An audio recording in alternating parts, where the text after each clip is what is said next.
Commuters didn't seem to notice the smartly dressed man collapsed and sobbing on a patch of grass outside London's Euston with his head cupped in his hands and the contents of his briefcase spilled out on the ground. They merely hours before, the man, Nicky Campbell, had hosted his breakfast show on BBC Radio 5 Live with Rachel Burden, but those at home were unaware of the turmoil on that day in 2013.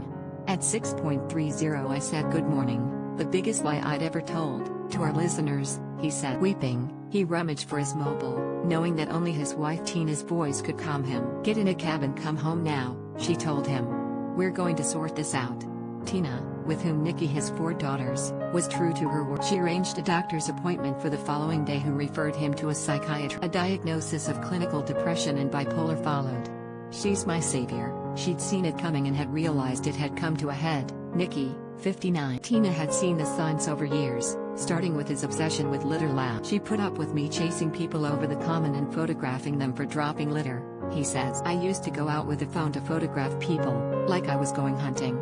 Tina once found him poring over receipts he extracted from rubbish in an effort to track down the culprit. I just thought it was a kind of desecration and selfishness, people making the world a worse place for others, he said. Then there was his fixation on the mistreatment of animals, spending hours and hours reading online about the suffering endured by elephants and orangutans ripped. The Mirror plays a big part in my story with your coverage of animal issues. I'd sit in front of the internet for hours and hours and hours, my heart broke, and I sank and I sank and I sank. Tina used to see me at my computer weeping and always urged me to come downstairs. Often Nicky would ring the news desk at Radio 5 Live imploring them to make the issues their lead story, only to be patient. He would send a blizzard of emails to TV controllers and commissioning editors urging them to cover the He remembers vividly on the day of his breakdown reading a report on a herd of elephants killed by a train in Kerala, India. The graphic pictures sent him into a tailspin. I know lots of people who share my passions, who work professionally for wildlife charities, for example, but they have a remove. They can stand back and think, that's awful, that is terrible, and I'm going to do something about it. I saw it and I thought, that is awful, that is terrible, and I completely internalized it so I couldn't do anything. I just turned it on myself and I imploded. Nicky is talking to me as he prepares to release his memoir about his diagnosis and how the love of his family, and dog Maxwell, pulled him back from the brink. With his reputation as one of Britain's best-loved broadcasters assured, it could easily have been yet another saccharine sweet celebrity memoir bereft of insight. But as we exchanged emails, it became clear this was never going to be the case for the host of ITV's reunion show Long Lost Family. So many people have been brave enough to tell their stories on Long. It's my turn, he said. True to his word, upon reading the book, just as you are talking to him, you are struck by his raw honesty in tackling big issues head-on, which he hopes will help others. However, I wonder if his BBC colleagues such as Rachel knew the full extent of his troubles. Not completely, but perhaps it wasn't a complete surprise. She knew I was a bit up and down. I mean, I've been sitting beside her for 10 years now, and you get a sense of the other. Sometimes I'd go in and I'd say, you are going to have to do this today. I can't do it. You're going to have to do the heavy lifting. I'm just not on it. She wouldn't have thought to herself, oh my God, he's having a breakdown, he's got bipolar. She would think, he's struggling with stuff at the moment.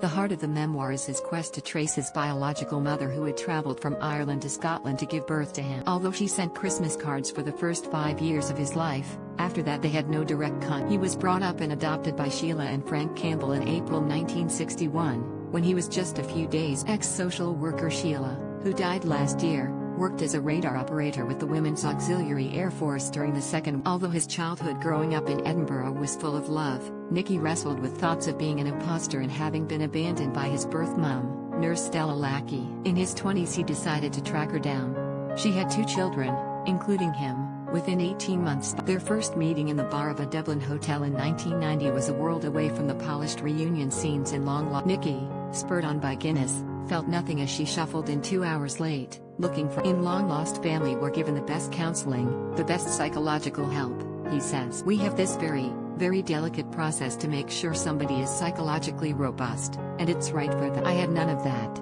I had a private detective, rang him up and 5 days later that was it. It was ridiculous, and nobody should do it like that. The disappointment was compounded by the fact Nicky struggled not only to shed much light on Stella's life but also her reasons for the adopt. There was no link or motherly bond between us, he says. Despite once being desperate to be reconciled, soon he was retreating. Phone calls went unanswered or left to wife Tina to navigate.